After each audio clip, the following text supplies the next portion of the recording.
Hello everyone, welcome to the air inspector. तो देखिए आज की इस वीडियो में हम लोग 3 पॉइंट जो चैप्टर आपका 3 है निर्देशांक ज्यामिति, उसके कुछ एग्जाम्पल हैं, एग्जाम्पल नंबर 1 और एग्जाम्पल नंबर 2।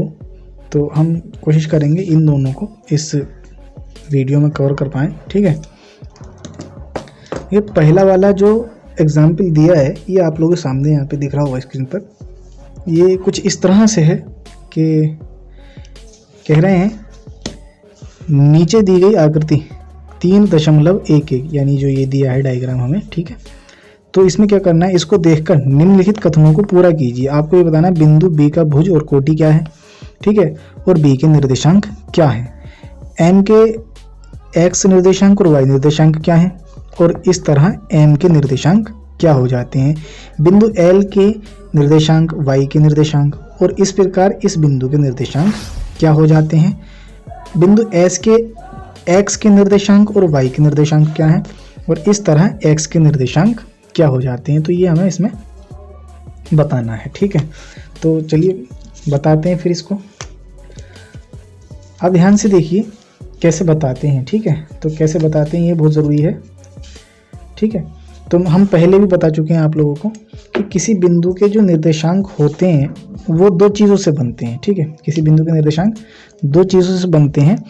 जो उसमें पहली टर्म होती है उसको हम कहते हैं भुज, ठीक है, वो होता है आपका भुज, और दूसरी चीज़ होती है कोटि। जब आप इन्हें लेते हैं तो इस चीज़ को हम कहते हैं बिंदु। क्या कहते हैं इसको? बिंदु। मान लीजिए एक्स वाई तल में कोई बिंदु हमें ये दिया गया है, मतलब P नाम का कोई बिंदु है जिसके निर्देशांक जो हैं वो 4,5 हैं, ठीक। तो इसमें जो ये पहली वाली चीज़ है, ये पहला वाला जो कोऑर्डिनेट है, पहला वाला जो निर्देशांक है, इसको हम कहते हैं भुज, ठीक, और इसको कहते हैं हम कोटि।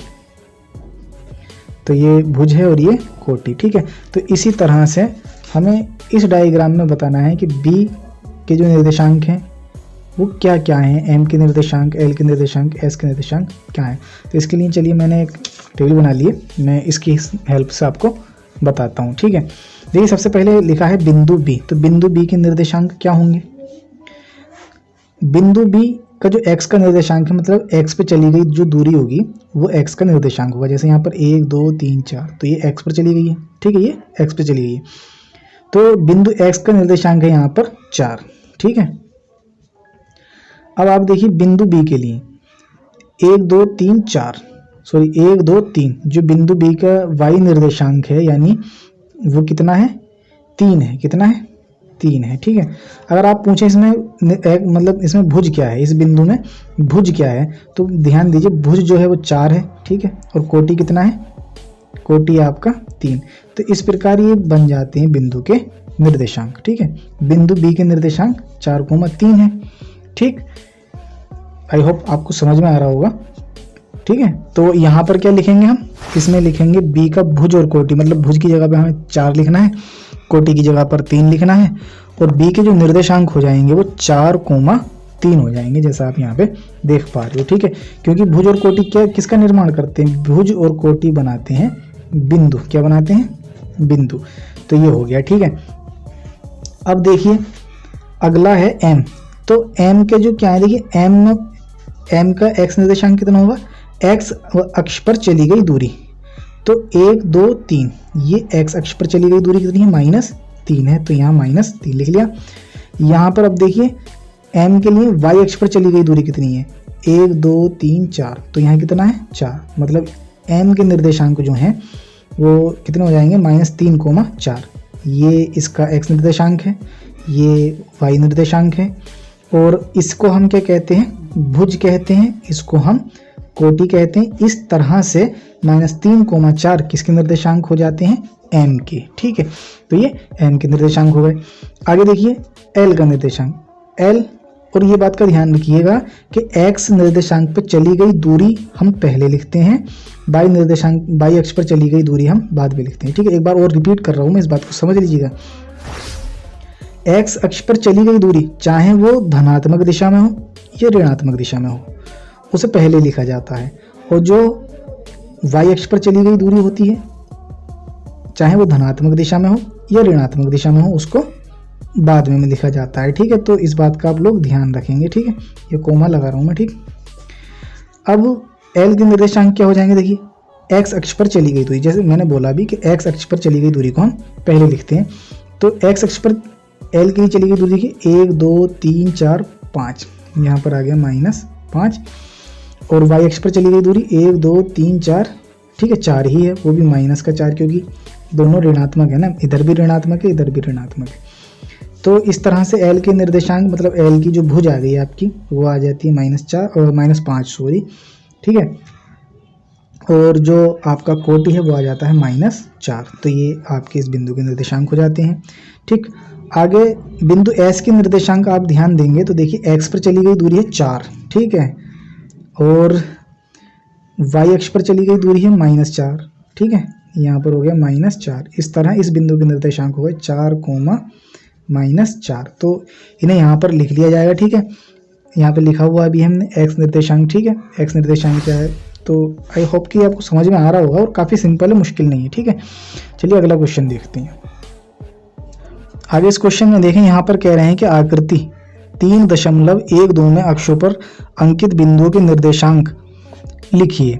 मतलब ये एक डायग्राम दे दिया गया है 3.12 और इसमें जो ये बिंदु दिखाए गए हैं ना आपको ए बी सी डी, इनके आपको निर्देशांक बताने हैं, है ना। आप निर्देशांक जानती हो क्या होते हैं इन बिंदुओं के, तो जानते हैं, लेकिन हमें उन्हें बताना है कि क्या क्या निर्देशांक इनके बन रहे हैं, तो बताते हैं। चलिए ठीक है, अब जैसे यहाँ पहला क्वेश्चन दिया गया है कि बिंदु ए वाई अक्ष से +4 एकक की दूरी पर है और वाई अक्ष से दूरी 0 पर है। अतः बिंदु ए का एक्स निर्देशांक 4 है और वाई का निर्देशांक 0 है, इसलिए ए के निर्देशांक 4,0 हो जाएंगे। ये क्या इन्होंने हल दिया है, अब हम आपको बताते हैं। तो इसको देखिए कैसे बताएंगे। ये जो आपका बी है ना, बी देखिए ये केवल यहाँ पर है, ठीक है, तो ये केवल वाई अक्ष पर चला गया है, यानी 1 2 3, इसलिए बी के निर्देशांक जो हो जाएंगे ये वाई पर है। ठीक है, ध्यान दीजिए आप, ये कहाँ पर है, वाई पर। तो और एक्स पे कितना है, एक्स पे दूरी चली ही नहीं गई है, इसलिए बिंदु बी के जो निर्देशांक हो जाएंगे, बी के निर्देशांक हो जाएंगे आपके कितने, बी के निर्देशांक हो जाएंगे आपके 0,3, क्योंकि ये एक्स पर कुछ दूरी चला ही नहीं है। और ए के जो निर्देशांक हो जाएंगे आपके, ए के निर्देशांक देखिए, ए क्या है, केवल एक्स अक्ष पर चला गया है, वाई पे नहीं चला गया है, तो इसलिए 4,0, क्योंकि वाई पे कोई दूरी नहीं चली। जब वाई पे कोई दूरी नहीं चली गई तो इसलिए 0 है, और ए पर कितना चला गया है, 4। ठीक है, अगला आपका दिया है सी। तो सी बिंदु जो है देखिए, सी कितना है कि ये -5 तक गया, आप ध्यान से देखें। ठीक है, -5 तक, तो एक्स पे कोई दूरी नहीं चली गई, केवल सी एक्स अक्ष पर चली गई है सी के लिए। ठीक है, तो ये आपका हो जाएगा -5,0, क्योंकि वाई पे कोई दूरी नहीं चली गई। आगे आ जाइए डी के लिए, देखिए यहाँ पर ये 4 है ना, 1 2 3, लेकिन -4, तो एक्स अक्ष पर तो कोई दूरी नहीं चली गई है, तो एक्स अक्ष पर जब नहीं चली गई है तो एक्स अक्ष हो गया 0 और वाई अक्ष की ऋणात्मक दिशा में कितना है, -4।